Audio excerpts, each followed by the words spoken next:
আছে ফ্রিজে, এত কাঁচামরিচ আমার কি দরকার? কাঁচামরিচ আছে না, কাঁচামরিচ অনেক, কাঁচামরিচ নষ্ট হয়ে যাবে না। আরেকটা নিয়ে আসা, মাথায় কোনো ঠিক ঠিকানা নাই। বলুন তো বন্ধুরা, এই দুই ব্যাগে কি?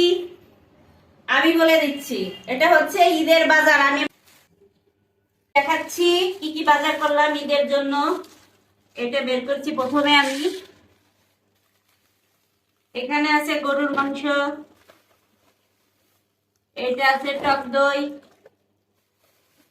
ঈদের জন্য, আলু, রসুন, যেহেতু রসুন ঘরে আছে ব্লেন্ডার করা আছে, এখন আরো আছে এইগুলা। ও আজকেও বিরিয়ানির মশলা, বুরহানির মশলা না হয়েছে, পোলার চাল, দেখি আর কি কি আছে। এখানে কক মুরগি আছে, আমরা যেহেতু ব্রয়লার মুরগি খাই না এই জন্য এটা কক মুরগি নিয়ে আসা হয়েছে। এখানে দুধ নিয়ে আসা হয়েছে, আড়ং দুধ 2 প্যাকেট ঈদের জন্য। আর গুঁড়া দুধ বাসায় আছে, খালি এই দুধে হবে না।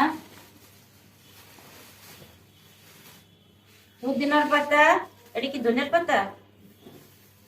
এখানে শুধু ধনের পাতা আছে, যেহেতু বুরহানিতে লাগবে ঈদের দিন, আজকেই নিয়ে আসা হয়েছে। এখানে পেঁয়াজ আছে, এটা হচ্ছে পুদিনার পাতা, বুরহানির আসল জিনিস। পুদিনার পাতা বুরহানিতে লাগবে, এই জন্য এটা বেছে রাখবে, এখানে রেখে দিচ্ছি। এইখানে দেখি কি কি আছে। এটা সেমাই আছে,